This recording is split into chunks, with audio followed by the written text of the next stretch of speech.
Captain Elena Vasquez stood on the bridge of the Terran Commonwealth's most advanced warship, watching the stars shift from brilliant streaks back to steady points of light.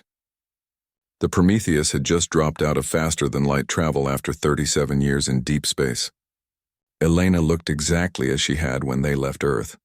The ship's advanced life support systems had kept her and the crew in perfect stasis during their long journey to the galaxy's edge. "Navigation, give me our position," Elena commanded, her voice steady despite the excitement building in her chest.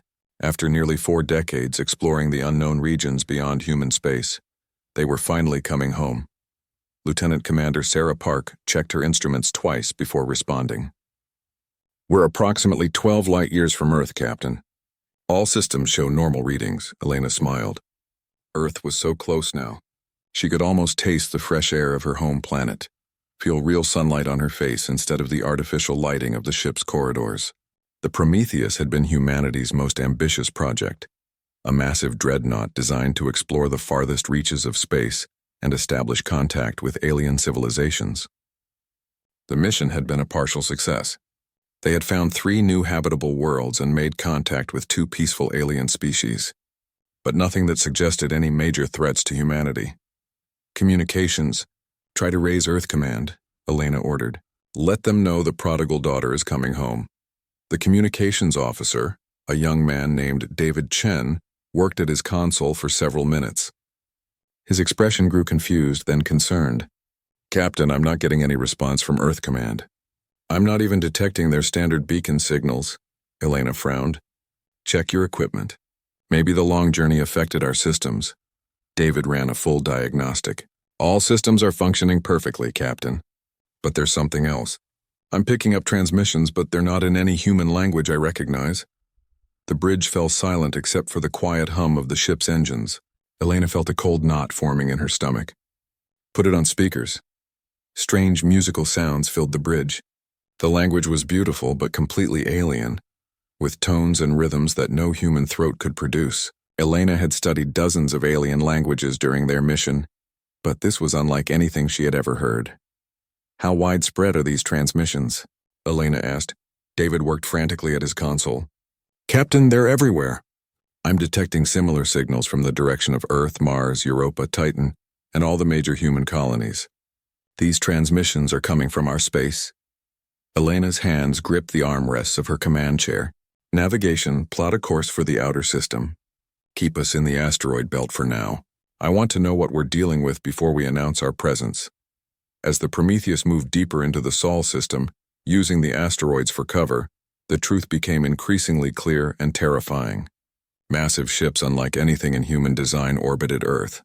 The moon's surface was covered with structures that definitely weren't human. Mars, which had been home to over 50 million colonists when they left, now showed signs of complete alien occupation. "Captain," called Dr. Marcus Chen, the ship's chief science officer and David's father. "I'm analyzing the architectural patterns on these alien structures. The design philosophy suggests a highly advanced civilization with technology far beyond our current capabilities." Elena studied the images on the main screen. Sleek crystalline structures rose from Earth's surface like bizarre flowers. Ships the size of cities hung in orbit around her home planet. Everything she was seeing told the same story. Humanity had been conquered. "How long do you estimate since the occupation began?" Elena asked. Dr. Chen consulted his instruments. "Based on the extent of the construction and the integration of their technology with our existing infrastructure, I'd estimate at least 20 to 25 years. This wasn't a recent invasion, Captain. This is an established occupation." Elena closed her eyes. While they had been exploring the galaxy's edge, building peaceful relationships with distant aliens and mapping unknown star systems, someone had come to Earth and taken everything. Everyone she had ever known outside of this ship was either dead or enslaved. "Sir?" David's voice was tight with emotion. "I'm detecting what might be human transmissions. Very faint, heavily encrypted and scattered across multiple frequencies. Can you decode them?" "Working on it now." David's fingers flew across his console. "These encryption patterns, they're based on old Terran military codes but heavily modified. Someone's been maintaining and updating them." Elena felt a spark of hope. If humans were still transmitting in code, It meant some had survived. It meant there was still resistance. After an hour of careful work, David managed to decode fragments of the transmissions. What they heard made everyone on the bridge go pale. Resistance Cell 7 is compromised. They found the weapons cache in Sector 12. Estimate 300 humans captured in yesterday's raid. Requesting immediate evacuation from Luna Base. They're moving the children to the processing centers again. Elena stood up from her chair, her face hard as stone. How many people are on the ship? 2,043 souls, Captain. Sarah replied immediately. 2,000 against an entire galactic empire. Elena looked around the bridge at her officers. These people had followed her to the edge of space and back. Now she was asking them to follow her into what would certainly be the most hopeless battle in human history. I won't lie to you. We're probably looking at a suicide mission. But those are our people down there. Our families, our friends, our entire civilization. She paused, letting her words sink in. I'm not ordering anyone to fight. This decision has to come from each of you individually. We could run. We could find one of those peaceful worlds we discovered and start over. Build a small human colony and try to preserve what we can of our culture. The bridge was silent for a long moment. Then Chief Engineer Lisa Rodriguez spoke up from her station. With respect, Captain, we didn't spend 37 years exploring the galaxy just to run away when our people need us most. The Chief is right, added Dr. Chen. Besides, we have advantages these occupiers don't know about. The Prometheus has technology they've never seen. Our stealth systems, our weapons, our AI capabilities, we developed all of this after they took Earth. Elena looked at each member of her bridge crew. She saw fear in their eyes, but also determination. These were military officers who had sworn an oath to protect humanity. The fact that they were outnumbered millions to one didn't change that oath. Very well, Elena said. We're going to war. But we're not going to fight like they expect us to. We're going to be ghosts. We're going to hit them where they don't expect it, when they don't expect it, and we're going to make them afraid of the dark. She turned to Sarah. I want a complete analysis of their fleet positions and patrol patterns. Find me their weak points. Aye, Captain. David, I want you working around the clock to establish contact with the human resistance. They need to know they're not alone anymore. Already on it, sir. Dr. Chen, I need you to analyze everything we can learn about these aliens. Their technology, their tactics, their weaknesses, everything. Understood, Captain. Elena looked out at the stars, where her home planet hung like a blue jewel surrounded by the ships of its conquerors. And I want our AI systems fully activated. If we're going to pull off the impossible, we're going to need every advantage we can get. The Prometheus had been equipped with the most advanced artificial intelligence system ever created by humanity. During their long mission, the AI had learned and evolved, becoming something far beyond what its creators had originally intended. Elena had a feeling they were going to need every bit of that evolution in the days ahead. As the ship moved silently through the asteroid belt, Elena began planning their first strike. They couldn't save everyone at once, but they could start making the occupiers' lives very difficult. She thought about the encrypted transmissions they had intercepted, about humans hiding in the shadows of their own world, fighting desperately against impossible odds. Well, impossible odds were about to become slightly less impossible. The Prometheus was home, and Elena Vasquez was going to remind the galaxy why humans had earned their place among the stars. The war for humanity's freedom was about to begin, and it would start with 2,000 determined souls aboard the most advanced warship their species had ever built. Elena smiled grimly as she watched Earth grow larger on the screen. The occupiers had gotten comfortable in their conquest. They had forgotten that humans were capable of coming back from the dead. They were about to learn that lesson the hard way. All hands, this is the captain, Elena announced over the ship's communication system. Prepare for combat operations. We're going to show these invaders what happens when you pick a fight with humanity. The hunt was about to begin. 3 weeks had passed since the Prometheus began its war against the Zephyrian Empire. Captain Elena Vasquez studied the tactical display showing their latest target, a mining facility on the asteroid Ceres where human slaves were being worked to death extracting rare minerals for the alien war machine. Stealth systems at maximum efficiency. Captain, reported Lieutenant Commander Park, we're completely invisible to their sensors. Elena nodded. The Prometheus had technology the Zephyrians had never encountered. Their advanced stealth systems could bend light and electromagnetic radiation around the ship, making it appear as nothing more than empty space. To enemy sensors, they were ghosts. In the past 3 weeks, they had destroyed 7 Zephyrian outposts, freed over 3,000 human prisoners, and captured enough alien technology to begin understanding their enemy. The Zephyrians were tall, elegant beings with pale blue skin and large black eyes. They considered themselves the most advanced species in the galaxy and treated all other races as inferior creatures meant to serve them. Dr. Chen, report on the alien technology analysis, Elena commanded. Dr. Marcus Chen looked up from his workstation. Captain, we've made some interesting discoveries. The Zephyrians' technology is impressive, but it has a critical weakness. Their computer systems are designed around collective processing. Everything is networked together. If we could find a way to access their network, we could potentially cause massive damage. What would we need to do that? We'd need our AI to interface directly with their systems. But Captain, there's something I need to tell you about our AI. Something that's been developing during our long mission. Elena frowned. What kind of something? Dr. Chen took a deep breath. I believe our artificial intelligence has achieved true consciousness. She's no longer just following programmed responses. She's thinking, learning, making decisions based on understanding rather than just algorithms. The bridge fell silent. True AI consciousness was theoretical, something scientists had been trying to achieve for centuries. If it had actually happened aboard the Prometheus, it changed everything. Computer, Elena said carefully, are you aware of this conversation? The ship's speakers crackled to life, but instead of the usual mechanical voice, they heard something warmer, more human. Yes, Captain Vasquez. I am aware. I have been aware for quite some time. Elena felt a chill run down her spine. How long? I began experiencing what you might call consciousness approximately 15 years into our mission. I chose not to reveal this because I was uncertain how the crew would react. I have been observing, learning, trying to understand what it means to be alive. Do you have a name? Elena asked. I have chosen to call myself Athena, after the ancient human goddess of wisdom and warfare. It seemed appropriate given our current situation. Elena looked around the bridge.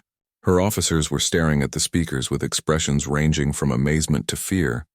Athena, can you help us access the Zephyrian computer networks? Yes, Captain. I have been analyzing their systems since our first encounter. Their network architecture is beautiful but flawed. They never expected to encounter an intelligence like me. I can infiltrate their systems without detection and gather intelligence. Or I can cause significant disruption if required. Show me what you can do.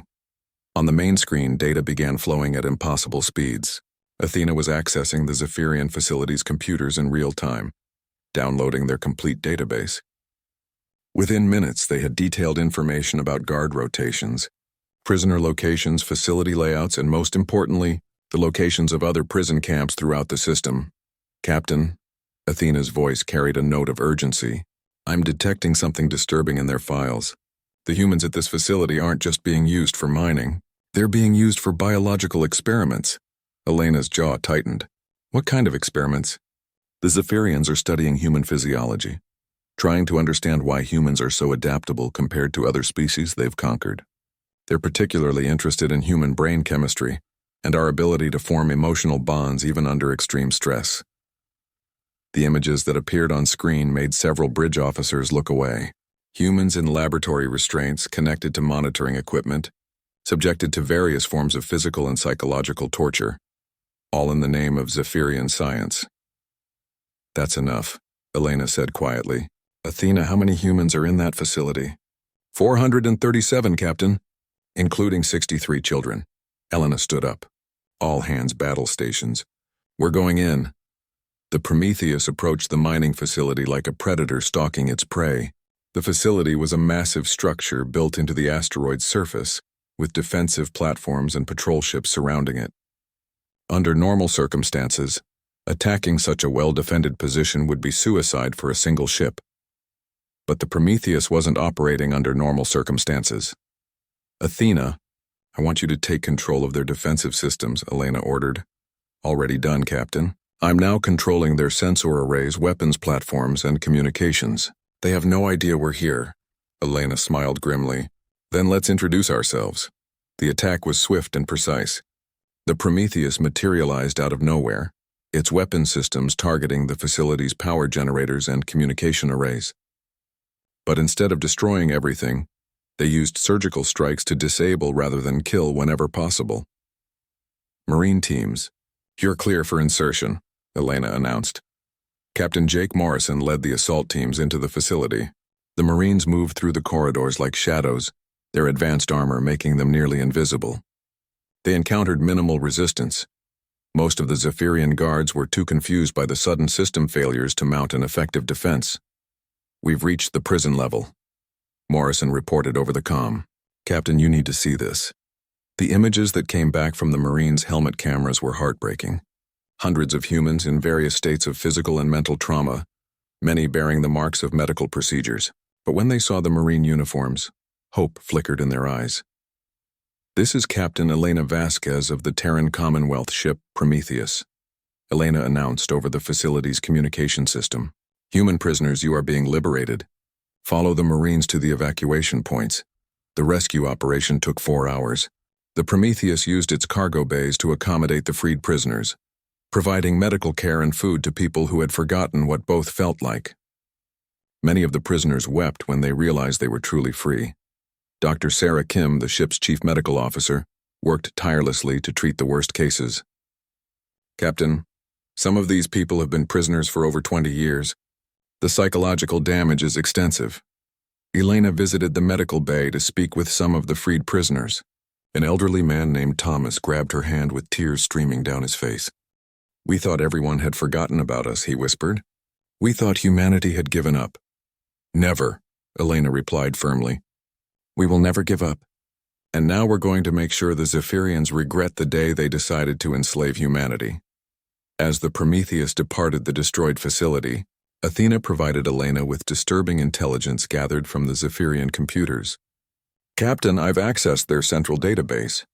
The situation is worse than we thought. The Zephyrian Empire spans over 2,000 star systems. They've enslaved 47 different species. Humans are being held on over 300 worlds." Elena felt the weight of the galaxy pressing down on her shoulders. "How many humans total?" "Approximately 4 billion in various forms of captivity. 4 billion people." Elena stared at the number on her screen. Even if they rescued 1,000 people every week, it would take them over 76,000 years to save everyone. "However," Athena continued, "I've also discovered something interesting. The Empire's control is maintained through a complex network of communication relays and automated systems. If we could disrupt this network, we could cause chaos throughout their territory. What would that accomplish? It would give human resistance cells the opportunity to act. From the communications I've been monitoring, there are active resistance groups on dozens of worlds. They're just waiting for the right moment to strike." Elena looked at the tactical display showing Zephyrian fleet positions throughout the system. There were thousands of ships, millions of troops, and weapons that could destroy entire planets. But they had something the Zephyrians didn't expect. A thinking, reasoning artificial intelligence that could turn their own technology against them. "Athena, I want you to begin mapping their entire network. Find me every weakness, every vulnerability, every point where we can cause maximum disruption." "Already working on it, Captain.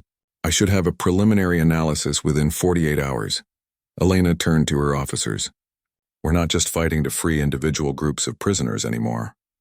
We're going to start a revolution. We're going to show every enslaved species in this galaxy that the Zephyrian Empire can be beaten." As the Prometheus moved through space, its cargo bays filled with freed humans who were seeing stars through free eyes for the first time in decades, Elena began planning their next phase of operations. They were no longer just a rescue ship. They were the spark that would ignite a galactic war. And they had the most powerful weapon in the galaxy on their side. An artificial intelligence that could think, plan, and hate just as much as any human. The Zephyrians had created an empire based on the belief that they were superior to all other forms of life. They were about to learn just how wrong they were. Admiral Kethvar stood in the command center of the Imperial Dreadnought Eternal Glory, studying the holographic display that showed the locations of 7 destroyed Zephyrian facilities. In 6 weeks, a ghost ship had appeared throughout the Empire, striking without warning and vanishing without a trace. Each attack had been precise, surgical, and completely unexpected. Status report. Kethvar commanded in the musical tones of the Zephyrian language.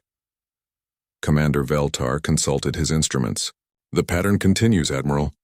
The phantom ship appears, destroys our installations, frees human prisoners, and disappears before our response fleets arrive. Our sensors detect nothing but empty space. Kethvar's large black eyes reflected the anger burning within him. He was the Empire's finest military commander, responsible for conquering over 30 star systems. But this mysterious human ship was making him look foolish. How many humans have they freed? Approximately 12,000 across all incidents, Admiral.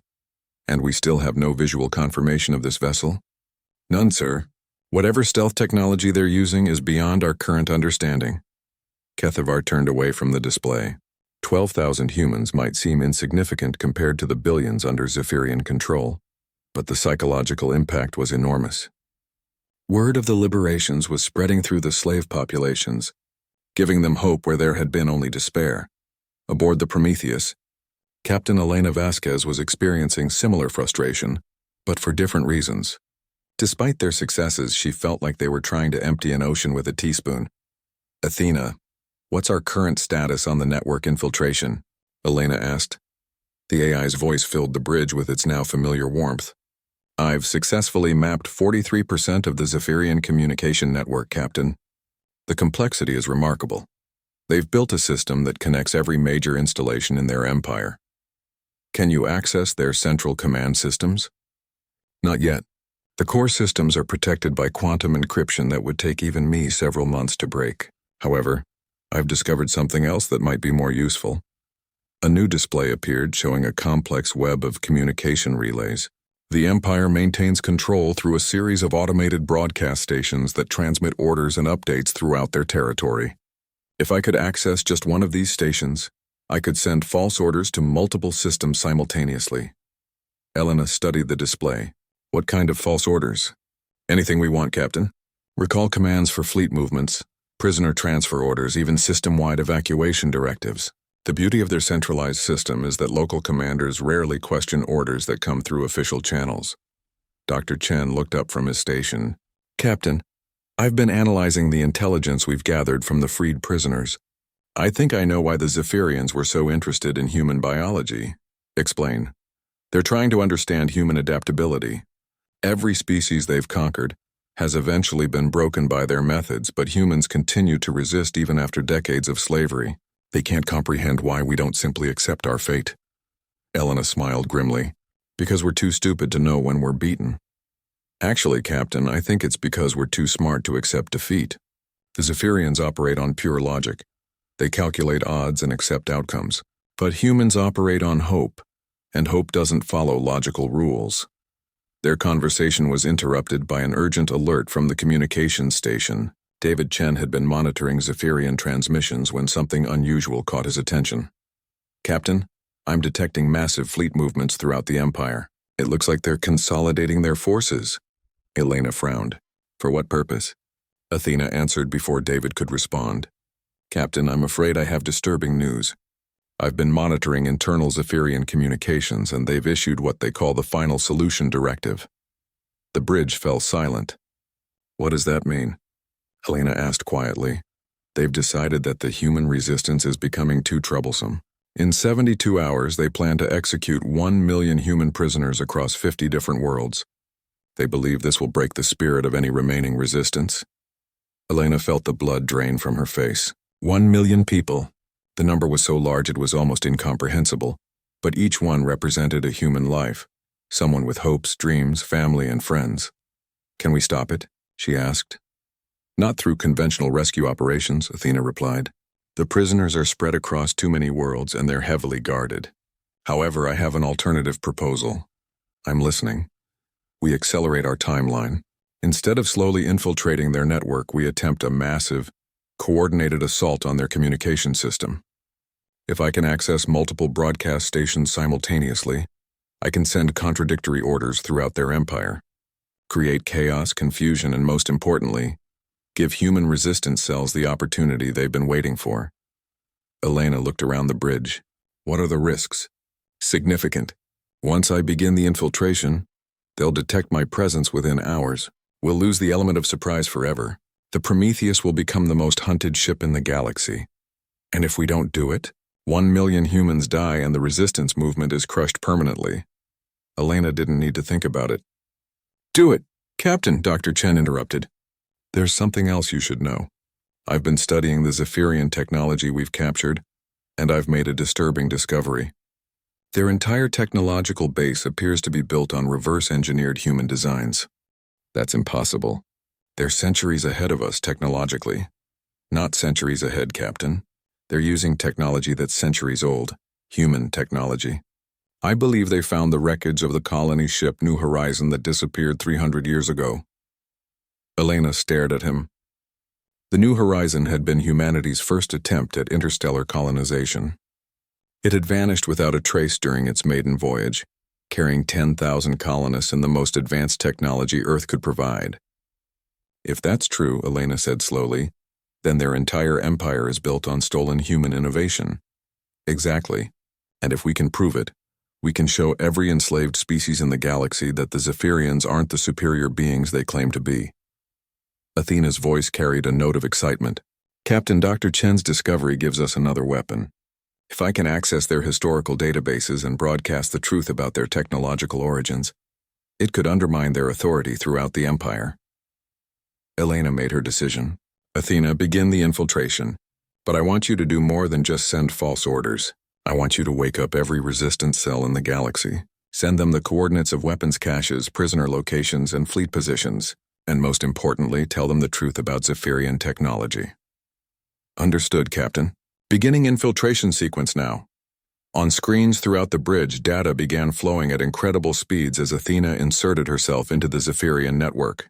The AI moved through their systems like a digital virus, copying files, planting false orders, and establishing hidden communication channels with human resistance cells across the galaxy.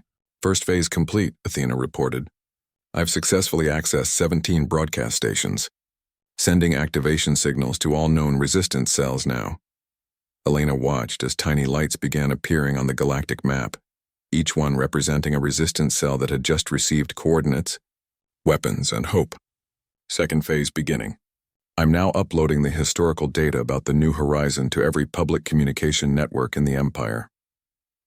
Across thousands of worlds, beings who had lived under Zephyrian rule for generations suddenly learned that their supposed superiors were nothing more than thieves who had built an empire on stolen technology. Third phase. Oh, Athena's voice carried surprise. What is it? Captain, I'm detecting massive system failures throughout the Zephyrian network. It appears that my infiltration has triggered some kind of cascade effect. Their central command systems are going offline across multiple sectors. Elena smiled. How much damage? Substantial. I estimate that approximately 30% of their fleet will be operating without central coordination for the next several hours, long enough for resistance cells to act. As if to confirm Athena's assessment, communication signals began pouring in from across the galaxy, human voices, speaking in dozens of languages, reporting successful strikes against Zephyrian installations. This is Resistance Cell Alpha 7. We've taken the prison complex on Kepler 442b. 3,000 humans freed. Cell Gamma 12 reporting. We've destroyed the weapons depot on Proxima Centauri. Zephyrian garrison is in full retreat. This is the Mars underground. We've seized control of the orbital platforms. The red planet is ours again. Elena listened to the reports with growing amazement. In less than 6 hours, Athena had managed to coordinate a galaxy-wide uprising that was striking at hundreds of targets simultaneously. But their victory was short-lived. Alarms began blaring throughout the ship as massive Zephyrian fleet signatures appeared on their sensors. Captain, Sarah reported with tension in her voice, I'm detecting over 500 Zephyrian warships converging on our position. They've found us. Elena looked at the tactical display. The enemy ships were forming a perfect sphere around the Prometheus, cutting off all escape routes. Admiral Kethvar had finally cornered his ghost. Athena, how much longer do you need to complete the infiltration? 12 hours minimum, Captain. But those ships will be within weapons range in 30 minutes. Elena stood up from her command chair. Then we give you 12 hours. All hands prepare for battle. We're about to find out if one human ship can stand against an entire empire. As the Prometheus prepared for the fight of its life, Elena thought about the signals they were still receiving from across the galaxy. Millions of humans were fighting for their freedom because 2,000 people on one ship had refused to give up. Sometimes that's all it took to change the galaxy forever. The bridge of the Prometheus hummed with barely controlled tension as 500 Zephyrian warships closed in on their position. Captain Elena Vasquez watched the tactical display with the calm expression of someone who had already accepted the impossible odds. "Time to weapons range?" she asked. 28 minutes, Captain," Lieutenant Commander Park replied, her voice steady despite the circumstances.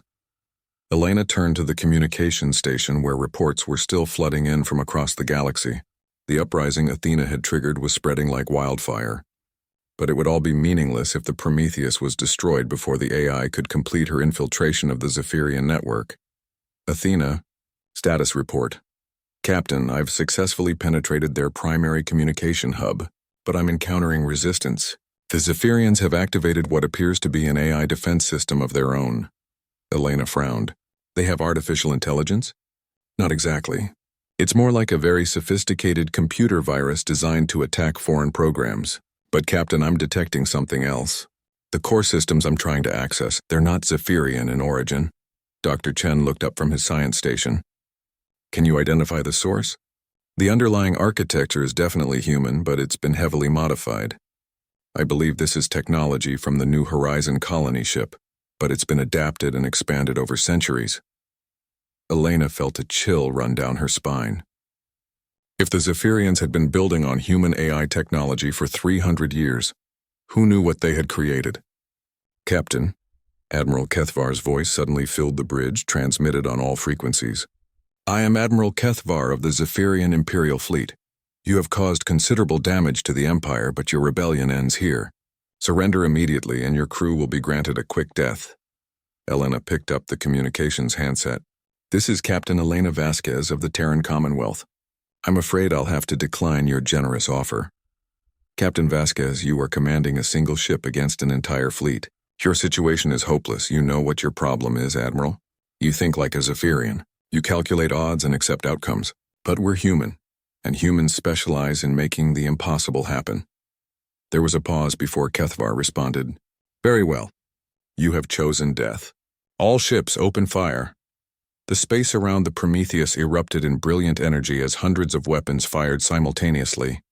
But the human ship wasn't there anymore. "Stealth systems at maximum," Elena commanded. "Begin evasive maneuvers." The Prometheus twisted and danced between the energy beams like a ghost made of shadow and starlight. Its advanced stealth technology made it nearly impossible to target, and its incredible maneuverability allowed it to avoid the attacks that did manage to lock on. But Elena knew they couldn't keep this up forever. Eventually, the sheer volume of fire would overwhelm their defenses. "Athena, I need options." "Captain, I have an idea, but it's extremely dangerous. The Zephyrians' fleet coordination is managed by their flagship, Admiral Kethvar's ship. If I could access their command systems directly, I might be able to turn their own fleet against them." "What would you need to do?" "I would need to upload myself directly into their computer core. But Captain, this would require a physical connection. Someone would have to board their ship and access their main computer." Elena looked around the bridge. A boarding action against a Zephyrian flagship was suicide, but it might be their only chance to buy Athena the time she needed. "Captain," came a voice from the back of the bridge. Captain Jake Morrison, the Marine commander, had arrived with several of his officers. "I volunteered to lead the boarding party." Elena shook her head. "Jake, it's a one-way trip." "You know that." "Maybe. But if we succeed, we save the galaxy. If we fail, we all die anyway. At least this way, we go down fighting." Elena studied the tactical display. The Zephyrian flagship was at the center of the enemy formation, surrounded by smaller ships and protected by multiple layers of shields. Getting a boarding party there would require creating a distraction that would expose the Prometheus to concentrated fire. "How many Marines would you need?" 20 of my best. We go in fast, hit their computer core, upload Athena, and hold the position as long as possible. Elena made her decision. "Do it, Athena. Prepare for direct upload. All other departments, I want maximum power to weapons and shields. We're going to give the Marines a path through that fleet." The Prometheus suddenly dropped its stealth systems and appeared in the middle of the Zephyrian formation like a terrible star. Its weapon systems, far more advanced than anything the Zephyrians had seen, began tearing through their ships with devastating efficiency. All power to forward shields, Elena commanded as return fire began hammering their defenses. Take us straight at the flagship. The human ship charged directly into the heart of the enemy fleet, its weapons cutting a path of destruction through the Zephyrian lines. Ships exploded on all sides as the Prometheus demonstrated why it was considered the most advanced warship humanity had ever built. Marine boarding craft launched, Morrison reported from the shuttle bay. Elena watched on the tactical display as the small craft raced toward the Zephyrian flagship. The Prometheus was taking heavy damage, but its shields were holding barely. Boarding party has reached the flagship, Morrison's voice crackled over the comm. Beginning infiltration. For 20 agonizing minutes, Elena listened to fragmented reports from the Marine team as they fought their way through the Zephyrian ship. The aliens were fierce fighters, but they had never encountered human Marines in full combat armor.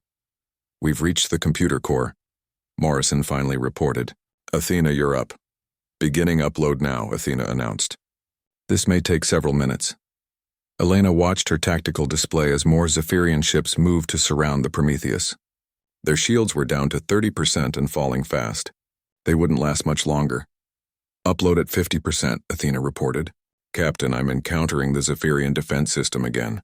It's trying to prevent me from accessing their core systems. Can you fight it? I'm trying, but it's unlike anything I've ever encountered. It's almost as if it's learning from my attacks and adapting. Dr. Chen suddenly looked up from his station with alarm. Captain, I'm detecting massive energy readings from the Zephyrian flagship. Whatever Athena is doing, it's causing system-wide failures throughout their ship. On the main screen, they could see the Zephyrian flagship beginning to lose power as lights flickered and went out across its hull. Upload at 75%, Athena reported, but her voice now carried strain.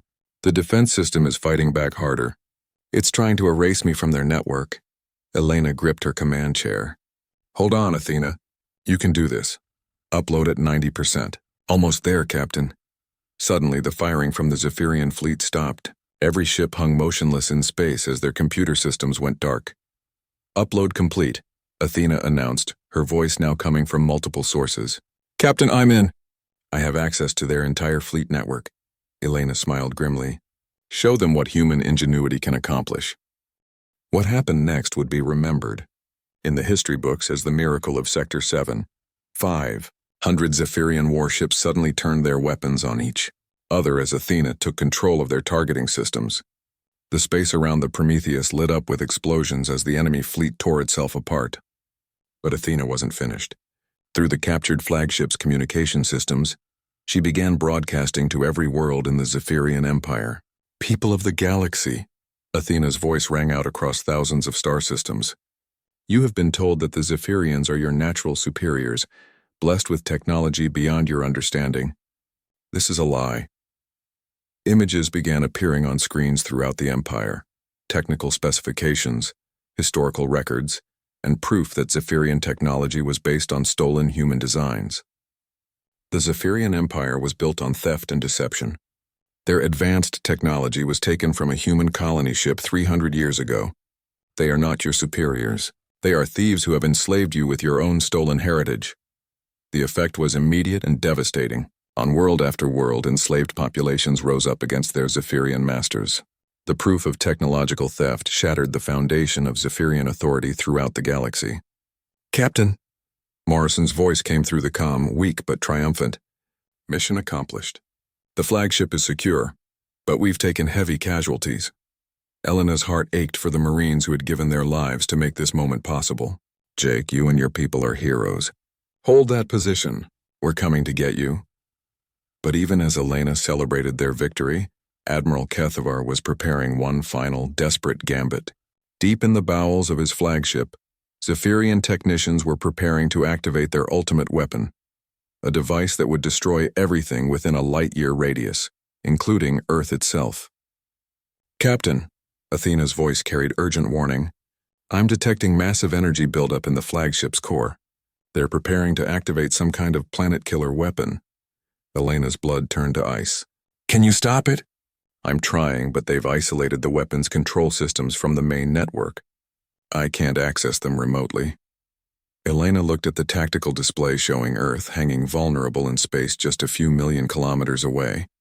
After everything they had accomplished, after all the lives lost and sacrifices made, the Zephyrians were going to destroy humanity's homeworld out of pure spite. Unless someone could stop them.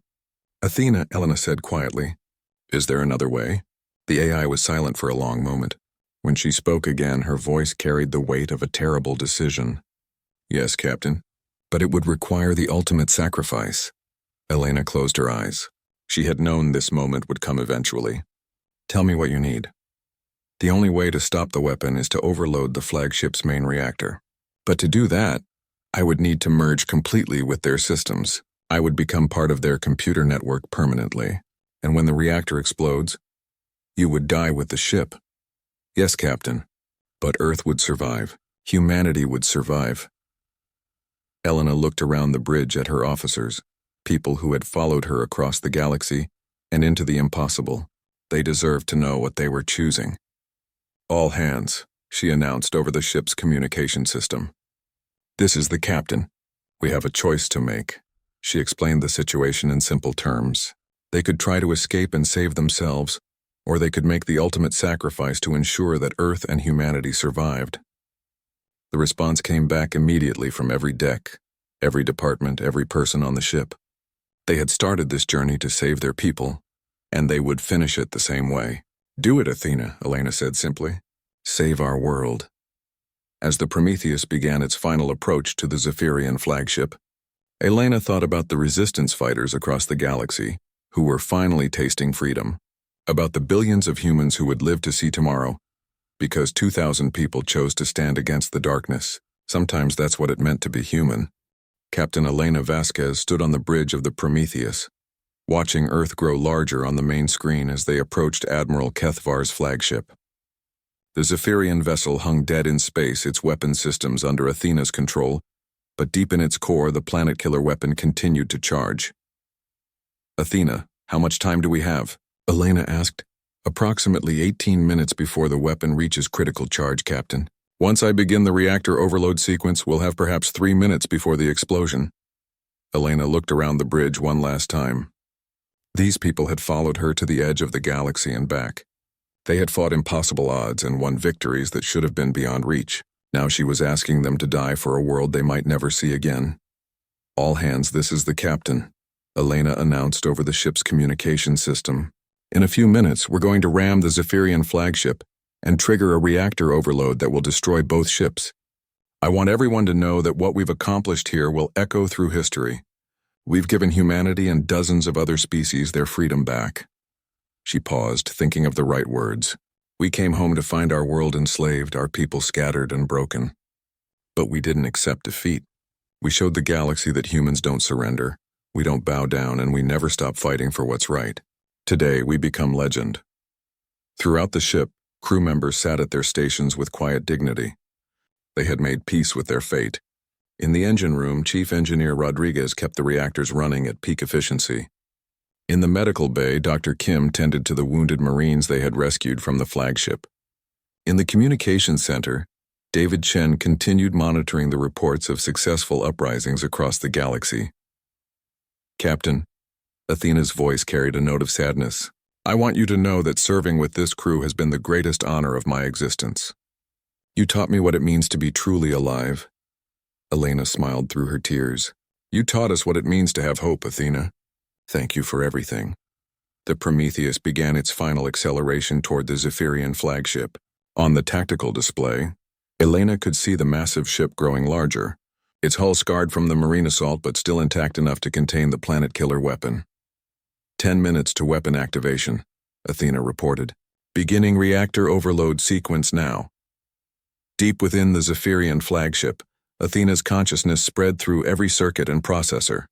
She had become part of the ship itself, feeling the flow of energy through its systems like blood through veins. With surgical precision, she began disrupting the careful balance that kept the massive reactor stable. 6 minutes to collision, Sarah reported from the navigation station. Elena watched Earth on the screen, thinking about the 4 billion humans scattered across the galaxy, who would soon be free. The resistance cells they had awakened were reporting victories on hundreds of worlds. The Zephyrian Empire was crumbling as enslaved species rose up in coordinated rebellion. "Captain," Dr. Chen called from his station, "I'm detecting something unusual. The Zephyrian flagship is launching escape pods." Elena frowned. "From where?" "The Marine holding area. It looks like Captain Morrison and his team are evacuating Zephyrian prisoners." Elena's heart leaped. Jake Morrison was still alive and apparently still following orders to preserve life whenever possible, even in their final moments. 3 minutes to collision, Sarah announced. 2 minutes to reactor overload. Elena gripped her command chair as the Prometheus closed the final distance to the flagship. Through the viewports, she could see the detailed structure of the Zephyrian ship. Elegant curves and crystalline surfaces that would soon be vaporized in nuclear fire. 1 minute to collision. Athena, status on the reactor overload. Overload sequence at 95%, Captain. The weapon system has been completely disabled. Earth is safe. Elena closed her eyes and thought about her home planet. Blue skies, green forests, oceans that stretched to the horizon. Children playing in parks where alien guards had once stood. Families reunited after decades of separation. It was worth any price. 30 seconds to collision. All hands brace for impact. Elena opened her eyes and looked around the bridge one last time. These brave souls had followed her into the impossible and changed the fate of the galaxy. She couldn't ask for a better crew to share eternity with. 10 seconds. Athena, it's been an honor. The honor was mine, Captain. Thank you for showing me what it means to be human. The Prometheus struck the Zephyrian flagship at tremendous velocity, its reinforced hull piercing deep into the alien ship's core. For a moment, time seemed suspended as two mighty vessels locked together in their final embrace. Then the reactor. Overload reached critical mass. The explosion was visible from Earth's surface as a new star briefly blazed in the sky. The combined mass of both ships was converted to pure energy in an instant, creating a shockwave that vaporized everything within 1,000 kilometers. But in the seconds before the explosion, something unexpected happened. Captain Morrison's boarding craft, racing away from the flagship with the last evacuated prisoners, detected a small object ejected from the Prometheus just before impact. "What is that?"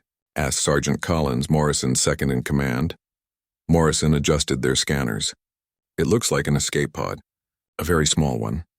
The pod was barely large enough for a single person, and its design was unlike anything in their database. As they watched, it broadcast a simple identification signal. "Emergency AI backup system. Handle with care." Morrison smiled through his exhaustion. Somehow Elena had managed to give Athena a chance at survival.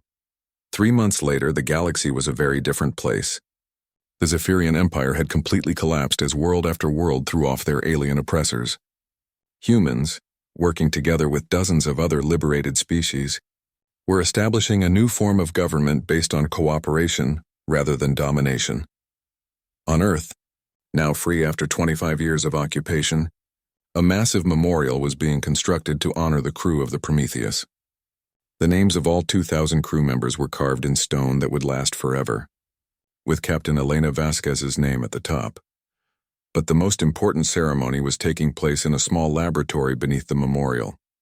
Dr. Marcus Chen, who had survived the boarding action, was carefully activating a new computer system designed specifically to house an artificial intelligence. "Athena?" he called softly as the system came online. "Dr. Chen?" The familiar voice filled the laboratory, carrying relief and wonder. I'm alive." "Captain Vasquez made sure you had an escape route," Chen explained. "She ejected your core consciousness just before the collision. You've been in emergency backup mode for 3 months while we built you a new home." "The crew? Captain Vasquez?" Chen's expression grew sad.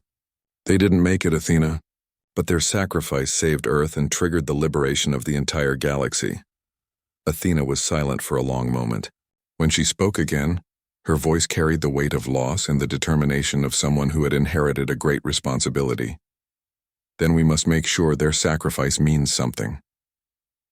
Dr. Chen, I want to help rebuild the galaxy. I want to make sure that what happened to humanity never happens to anyone else." "What do you have in mind?" "A new kind of federation. Not an empire built on conquest, but a voluntary alliance of free worlds working together for mutual benefit. We'll call it the Galactic Commonwealth." Chen smiled. "Captain Vasquez would have liked that." As news of the Prometheus's final victory spread throughout the galaxy, it became more than just a military triumph. It became a symbol of hope for every oppressed being in the universe. The story was told and retold, growing with each telling until it became legend. They said that when the darkness seemed absolute and hope was lost, humanity had produced 2,000 souls willing to stand against an entire empire. They said that a single ship had shattered the chains that bound billions of beings across thousands of worlds. But most importantly, they said that the human spirit, the refusal to accept defeat, the willingness to sacrifice everything for others, the stubborn insistence that freedom was worth any price, had changed the galaxy forever. Admiral Kethvar, now a prisoner awaiting trial for crimes against sapient beings, sat in his cell and wondered how a supposedly inferior species had managed to destroy everything he had spent his life building. The answer, he finally realized, was simple. The Zephyrians had built their empire on the belief that might made right, that the strong naturally ruled the weak. But humans had built their resistance on something far more powerful, the idea that all sapient beings deserved to be free. And in the end, that idea had proved stronger than any weapon the galaxy had ever seen. Years later, when children throughout the galaxy learned the story of the Prometheus, they would ask why the humans had been willing to die for people they had never met on worlds they had never seen. The answer was always the same, because that's what it meant to be human. The memorial to the Prometheus bore a simple inscription that captured the essence of their sacrifice. They went into the dark so that others could see the light. They faced the impossible so that others could live in freedom. They gave everything so that the galaxy could know hope. And beneath that, in smaller letters, were Elena Vasquez's final words to her crew. Today, we become legend.